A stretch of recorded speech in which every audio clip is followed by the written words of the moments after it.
कांग्रेस के राष्ट्रीय सचिव और बिहार प्रभारी शहनवाज आलम पूर्णिया पहुंचे, जहां उन्होंने सबसे पहले कला भवन स्थित डॉक्टर लक्ष्मी नारायण सुधांशु और राय बहादुर रघुवंश प्रसाद सिंह के प्रतिमा पर माल्यार्पण कर उन्हें श्रद्धांजलि अर्पित किया। उसके बाद उन्होंने कांग्रेस ऑफिस गोकुल कृष्ण आश्रम में कार्यकर्ताओं के साथ बैठक कर आगामी विधानसभा चुनाव की रणनीतियों पर चर्चा किया। उन्होंने कहा कि कांग्रेस अपनी नीति के आधार पर चुनाव लड़ने का मन बना रही है। संगठन में जो कमी है उसे दूर किया जाएगा। जहां पर मेरा हक है और अधिकार बनता है, वहां हम 1 इंच छोड़ने के लिए तैयार नहीं। उन्होंने कहा कि पलायन, बेरोजगार सहित अन्य मुद्दों को लेकर कांग्रेस चुनाव मैदान में उतरेगी। पार्टी के विस्तार को लेकर विभिन्न लोगों को दायित्व सौंपा गया। इसमें यादव महासभा और ट्रेड यूनियन के सदस्य भी कांग्रेस पार्टी के सदस्यता ग्रहण की। कांग्रेस के जिला अध्यक्ष नीरज कुमार सिंह उर्फ छोटू सिंह ने कहा कि आज कांग्रेस के प्रभारी के नेतृत्व में पार्टी का विस्तार किया गया और चुनाव को लेकर कार्यकर्ताओं को एकजुट होकर काम करने का निर्देश दिया। उनके तो सामने ही उनका राजपाट कल लुटा गया। 7 लोग जो उसमें नए मंत्री बने हैं, मुख्यमंत्री की पार्टी का एक आदमी उसमें नहीं बना। अब वो निशांत जी क्या कह रहे हैं क्या नहीं कह रहे हैं उनका मुद्दा है, लेकिन मुझे लगता है कि कल एक बहुत बड़ा तख्ता पलट एनडीए के अंदर हो गया है और अब नीतीश कुमार जी सिर्फ कार्यवाहक चेहरा है। ये उनके वोटरों को सोचना चाहिए कि वो किसके साथ गए और जिसके साथ गए वो उनका मान सम्मान भी अगर नहीं बचा पाया तो उस कार्यकर्ता के लिए तो कांग्रेस पार्टी का दरवाजा खुला ही है, उनको तो आना ही चाहिए। महागठबंधन में मुख्यमंत्री का चेहरा कौन है? ये तो अभी बैठ के तय होगा, हमारा नेतृत्व तय करेगा। लेकिन इतना तय है कि बिहार में जो भी मुख्यमंत्री होगा वो पॉलिटिकल आदमी होगा, खुद से निर्णय लेगा, वो रिमोट कंट्रोल से नहीं चलेगा जैसा कि अभी नीतीश कुमार को दिल्ली से ब्यूरोक्रेट लोग चला रहे थे। इतना तो एकदम तय है।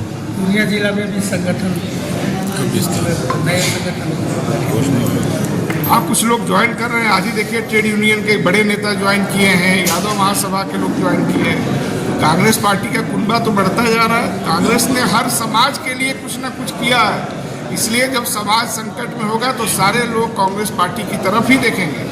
हम लोग पूरा उम्मीद कर रहे हैं कि जनता की आकांक्षा पे उतरा जाए। पूर्णिया में पूरा संगठन हम मजबूत करने जा रहे हैं, इसीलिए हम लोग यहाँ पे आए हैं। आप अगर मजदूरी करना है तो आपको दिल्ली जाना है, मुंबई जाना है।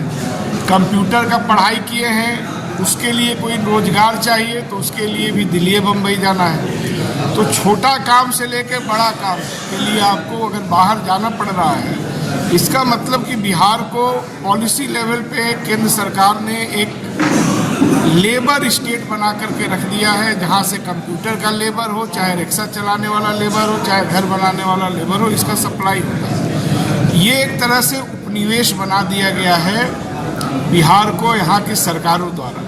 इस नीति को बदलना है, पलायन को अगर ख़त्म करना है तो यहाँ पे कांग्रेस पार्टी को मजबूत करना पड़ेगा, उसकी सरकार बनानी पड़ेगी। क्योंकि हमने अतीत में ये करके दिखाया है कि यहाँ पलायन रुक सकता है।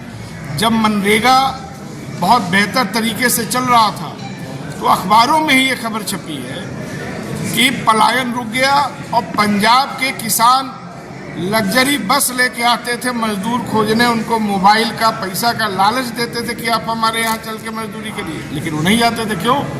क्योंकि मनरेगा ने उनको अपने गांव में काम दे दिया। तो पलायन एक ऐसा मुद्दा है जिसको कांग्रेस पार्टी हल करना चाहती है, पहले भी की है, इसीलिए हमारा सबसे बड़ा मुद्दा होगा। दूसरा बड़ा जो मुद्दा है वो सामाजिक न्याय का है, सद्भावना का है। सोशलिज्म के नाम पे, समाजवाद के नाम पे किस तरीके से जदयू ने धोखा दिया है प्रदेश को, ये भी सबके सामने आ गया है। और अब तो नीतीश जी की सरकार भी नहीं रही।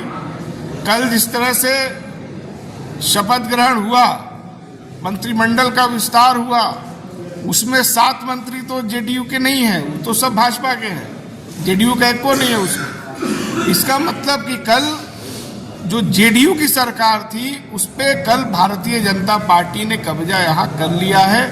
36 में अगर उसके 22 मंत्री हो गए और जेडीयू का सिर्फ 13 मंत्री हो गया, इसका मतलब कि सरकार को रिमोट कंट्रोल से भाजपा चला रही है, वो जो चाह रही है वो कर ले रही है। तो ये बिहार के स्थिति को दिखाता है कि यहाँ का मुख्यमंत्री कितना कमजोर है कि उसको रिमोट कंट्रोल से संचालित किया जा रहा है, ब्यूरोक्रेसी के लोग चला रहे हैं। और ये बिहार के जनमत का जो एक एक आदमी यहाँ वोट दे करके भी अगर नीतीश जी की सरकार बनवाया था, विपक्ष की बात नहीं कर रहा हूँ, जो उनके समर्थक उनको वोट दे के सरकार बनाए थे, उनका भी अपमान नीतीश कुमार जी के सामने कल हुआ है। ये बड़े शर्म की बात है, ये बिहार का अपमान है।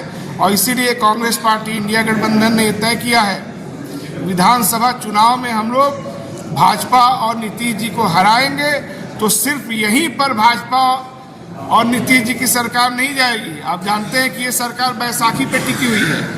अगर बिहार में एनडीए हारता है, राजग हारता है, तो फिर सीधा दबाव पड़ेगा केंद्र सरकार पे।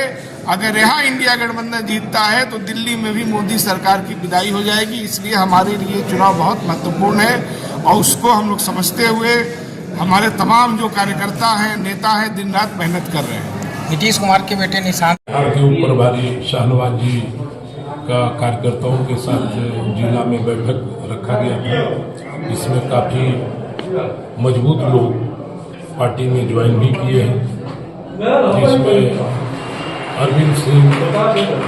अरविंद सिंह जो पूर्व शिक्षक, रिटायर्ड शिक्षक, वो भी ज्वाइन किए हैं।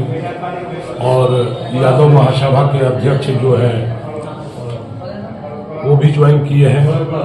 लाल मोहन चौधरी जी ज्वाइन किए हैं। और आज बैठक में हमारा जो प्रदेश की तरफ से जो पार्टी का विस्तार को एक सर्टिफिकेट देंगे और पार्टी में मजबूती लाने के लिए पूरा बृहद पैमाने पर तैयारी की चर्चा होगी। जो शाहनवाज साहब आए हैं, उसके बाद हमारे जो बिहार के प्रभारी बने हैं कृष्णा लवलू जी, वो भी आएंगे अगले महीने, तो उसमें विस्तार पर कांग्रेस पार्टी चर्चा करेगी। क्या लगता है चुनाव की तैयारी शुरू हो गई है? चुनाव तो 2025 में होना है और चुनाव का तैयारी तो करना पड़ेगा, क्योंकि बिहार में 2025 में चुनाव है। उसी के तैयारी के चलते हमारे जो बिहार के प्रभारी आए हुए हैं, उसी का समीक्षा होगा और कैसे हम लोग मजबूती से चुनाव लड़े, कैसे ज्यादा से ज्यादा सीट लाए और हम लोग का महागठबंधन का सरकार बने, इसके लिए हम लोग आज बैठे।